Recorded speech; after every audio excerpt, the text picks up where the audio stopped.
Ooh, boy, we got a beauty for you. We got a beauty for you on Super Bowl Sunday. Assalamu alaikum, peeps.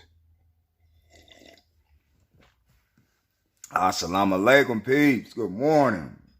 This is the one and only. This is the one and only Azakar, man. Bringing you flame. You already know. You already know. Like, share, and subscribe. Like, share, and subscribe. Hit that bell. You be left in the loop every time your boy drop the work. You feel me? Shout out to the black YouTube out there. Ticket TV, Carcino, Kwame Brown, the League Attorney, J.R. Wisdom, Mr. Palmer, Tarafa Sports, Tarafa TV. Kicking with Mr. Moss, LC Putter, the Catcher, JD, Black, Tariq Nasheed, Dr. Umar Johnson, ISUPK, NOI. Hold it down. Hold it down on these tubies, man. I've been hardly being able to get any sleep, man. I'm not gonna lie, man. My boys in the bowl, man, they gotta do it this time. They gotta do it. Point blank period. Point blank period. Revenge at least gotta be 1-1. Today it gotta be. I mean, it is what it is. I haven't ever get no sleep. I'm excited. The anxiety is like, you know. But I want it to be a good game, though. For us. Fuck that city shit. Make sure you like, share, and subscribe. Like, share, and subscribe, man. The competition, I want to be there, but I want us to dominate, just being honest. What team don't want that? My team don't want that. But it's 6:30 in the morning on my end. 5:30 Eastern. And, man, you know, I've been peeping game on Asante Samuel's podcast, man. That, boy, woo, Lord have mercy. He got some raw dope. This brother here is cooking. He is air frying. He is sizzling. He is deep frying. He baking a cake. Whatever you wanted to be done. Whatever you want to be done. This seems like this may be rawish. Woo, Lord, this may be wrong. Make sure you like, share, and subscribe. Like, share, and subscribe, man. And the video, man, it's going to be 40%. 40% rain chances today, and it looked like it too. It really does. It's all nasty out there. Power on. Your device is connected. But man, listen here. We always wanted to know, man, the Eagles, when Andy Ried, man, he was having success with Mahomes. He doing his thing, Kansas City. Oh, I bow down. I bow. But he ain't always had that success. But playing them sticks, playing Madden or playing 2K or whatnot, so many teams have won with the Eagles. Don't make no sense, especially when they had Terrell Owens. You know what I'm saying? Then with Deshaun Jackson, come on, man, they had a squad. What was it? What was the running back name? West? I forgot his name. But hey, man, they had Marshawn McCoy. They had a nice squad, man. Nice squad, man. But you know, Asante Samuel coming from New England, winning 2 rings, and then, you know, going to Philly, he noticed it was a contrast in the two. And copyright disclaimer, man. We're going to play this, and I want to see, do y'all recall this? And he is revealing some truth, talking about basically the contrast between Tom Brady and Donavan McNabb. Claimed that Andy Ried was coddling Donavan McNabb. We're going to play some of this. And Philly fans, y'all let me know, is this the reason why y'all didn't win? Is this the reason why y'all didn't win? With them teams y'all should have. And we got Andy Reid. He's having a lot of success right now, right? And we wonder why he's having so much success right now, meaning winning Super Bowls. He made it to a Super Bowl before, been to multiple NFC championships, but he was never able to win a Super Bowl as an Eagle in Philadelphia, right? So what was the problem with Andy Reid? I talk about Andy Reid a lot, and I nominate him as the best coach. I think he's the best coach ever to coach in the NFL. And, you know, there's facts behind those things.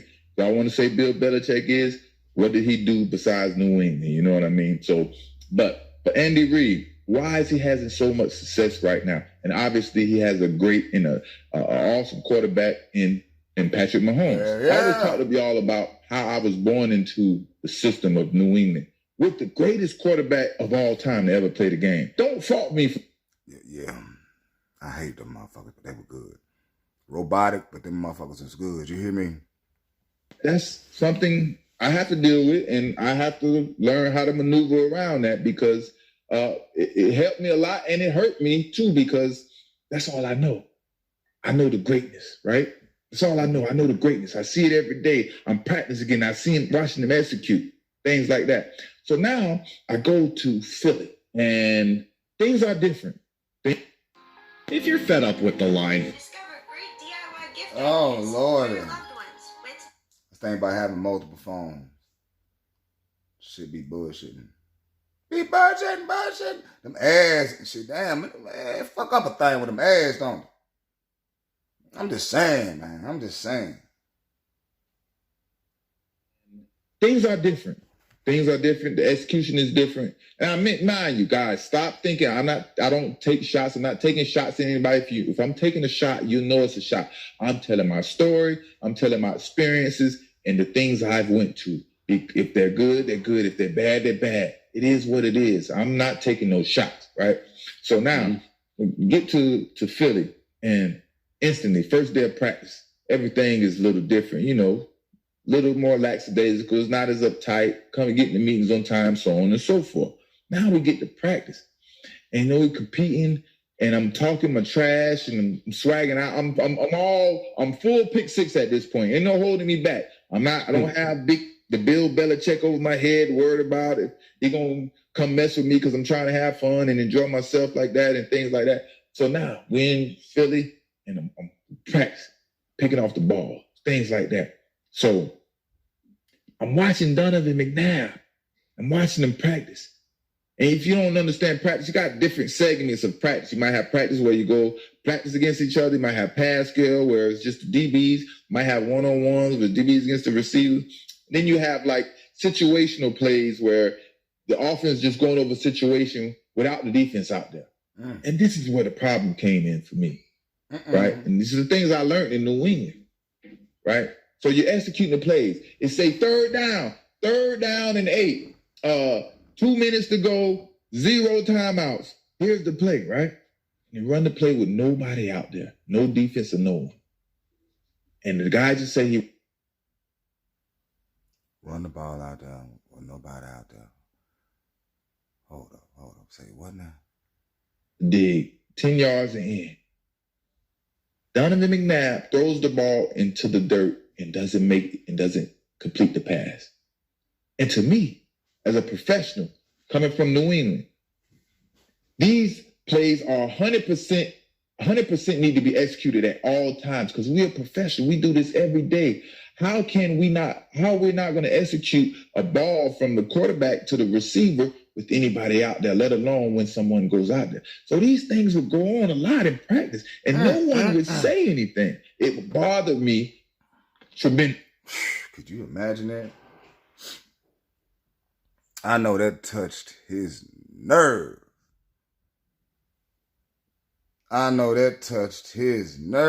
Boy.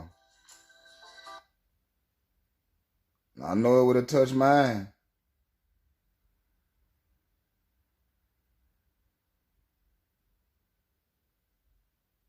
It would have touched mine all day. Woo! Giving effort out there, you throwing it to the dirt. The fudge. Now check this out. Of course, I would, give him a little chatter and talk, you know what I mean, up there. Hey, man, complete the ball. What we got going on, blah, blah, blah. And, everybody couldn't receive the truth or that type of pressure so good because, it was the way they handled Donavan McNabb back then. Right. With me, your big dog, Asante, Mr. Pick Six Samuel, what do you call myself doing? All right? Let me walk up here to Andy Reid office. I ain't never did this before in my life. But like I said, I'm used to watching Tom Brady execute, be a perfectionist. So if Tom Brady throw the ball in the dirt, just real quick, if he threw the ball in the dirt, even if a mistake on purpose, he's mad at himself. Man, practice might start over. Like what? Like it's a problem. Donavan McNabb throw the ball in the dirt. Life goes on like nothing ever happened, and I'm looking around like, because I'm not used to this. You know what I mean? Don't fault me for that. I'm just not used to that. So now, like I said, you go up to the office. Yeah. So I got to stroll up because I got to say something. If I don't say nothing, I'm going to do something else. And I don't want to do nothing else. I don't want to act crazy. Yeah. Matter of fact, let me back up first. I knew things was different with this guy. Uh-oh. Now, I just signed with this team. I'm the big dog on the team now. I just signed a big contract. They bringing me in on this team to change the NFL, to help change this defense and make a lot of plays, right? So I remember that too. And they had a squad, man. They had a squad.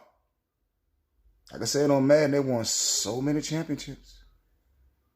The first person I see is Donavan McNabb, a brother like myself, a black wife like myself, or my girlfriend at the time. My girlfriend, his wife, two brothers of color. So, like any normal individual, hey, bro, hey, my wife want to get her hair done. You know, help me out. Take my number. I'll take your number. Ask your wife where she get her hair done at, so my wife can get her hair done at. Give me a number, bro. All right, and give it to him. And it was ghost after that. No call. Talk about it.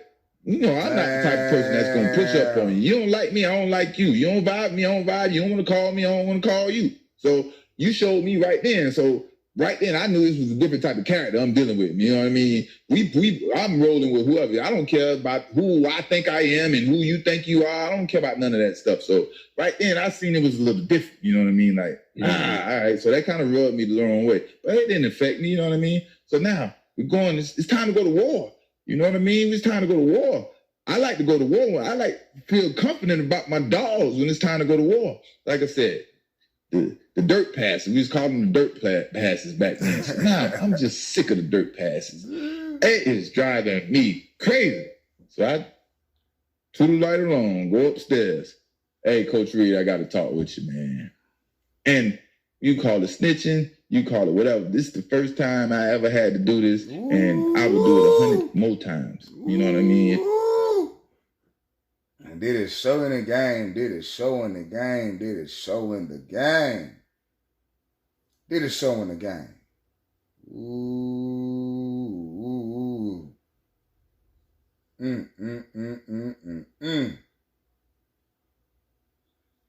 Boy, that's hard. That's hard hitter. That's hard hitter, man. So like I said, do y'all recall? I know y'all do, Philly fans. I had to do it all over again because I learned and I had a better understanding at the same time. I was gonna go up in the room, I'm like, Coach Ried, man, I just got a problem out there at practice, Coach, when, you know, the offense, you always look at yourself first, blame yourself, the defense not executing, but the offense.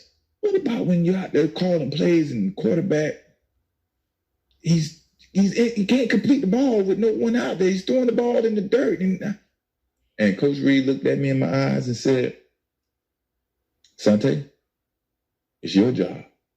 It's your job to discipline and reprimand any of the players on the team. That's your job. The leaders take care of that. I was so confused. I was looking at Andy like,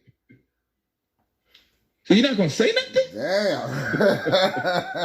And it wasn't like he wouldn't say nothing, but it was the way they made Donavan McNabb to be treated around his waist. They raised him in that way, so he couldn't take too much. You know what I mean? So right then and there, I learned that that's the type of coach. Coach Andy Ried is that much of a player's type coach. He leaves it in your hands to hold everybody accountable. But, and again, you know, I started talking about his offense, started talking about Donavan McNabb. They get a little sensitive. So now you see I'm talking about practice and not executing in practice. The 2009 NFC Championship game against the Arizona Cardinals. I didn't have my best game. A lot of people didn't have their best game. But all I know, I don't remember that score. You probably look it up while I'm talking. The 2009 NFC Championship game, Eagles versus the Arizona Cardinals. I think that was the year when Pittsburgh won the Super Bowl with that catch with Santonio Holmes, right in the corner of the end zone. So when the NFC Championship in Arizona, I could never forget. I want to win so bad for this team. They just paid me. They believe in me. And we get to this game and we playing good. I'm talking about, if y'all don't know about Deshaun Jackson has all the skills you need as an NFL player, the quickness, the speed, the coordination, the stop and go. It was about 3 plays. Deshaun Jackson was wide open, ran right past everybody. And just like practice, the ball fell short right into the dirt on like 3 plays that were touchdowns. And we would have won the game easily. All he got to do is hit Deshaun Jackson 2 out of the 3 times, maybe 1 out of the times, and it changes everything. I mean, he was so wide open, man, he would still be running for a touchdown. So Andy Reid would have won more Super Bowls if we were able to apply more discipline to Donavan McNabb. We were able to hold him accountable more and not treat him like a baby. And for another thing, my brother, like I said, when we first get there, this is all different experience for me. Like I said, I'm not calling nobody out. I'm just telling my story and how I see things. We get there in New England. My brother and everybody go out around me, not me. I like to go home, get my rest, and get ready to talk shit and put that bullseye on my back the next day at practice. So, we get there, and my brother go to a party, and he goes to the party. When he comes back, he was so turned off in his mind, like he was just looking, and it's normal. Like everybody wants to have fun, but like I said, we both in New England, all we see is Tom Brady, and he was like, "Bro, you have to see how McNabb was at this party, acting, hanging out, jumping on the bar." Having such a great time. Like I say, everybody's gonna have a great time, but it's just we not used to it. Brady didn't act like that. Maybe that's a fault to us. Right. That's when I learned the difference and I seen the difference. And I wanted to help the change, but it was already set in stone who he was. I couldn't challenge him the way I wanted to challenge him and try to make him that better person because it was already who he was. And that's my Andy Reid story of why he wasn't able to win Super Bowls at the Eagles. Because it was there. That's a hard hit, ain't it, man? Ooh, that's a hard hitter, but it's so factual. If you can recall the Eagles, just going back looking at them teams, passes, over, under, no practice. Damn. That's fucked up. This your boy Moose. Do me a favor. Like, share, and subscribe. Peace and ball of people.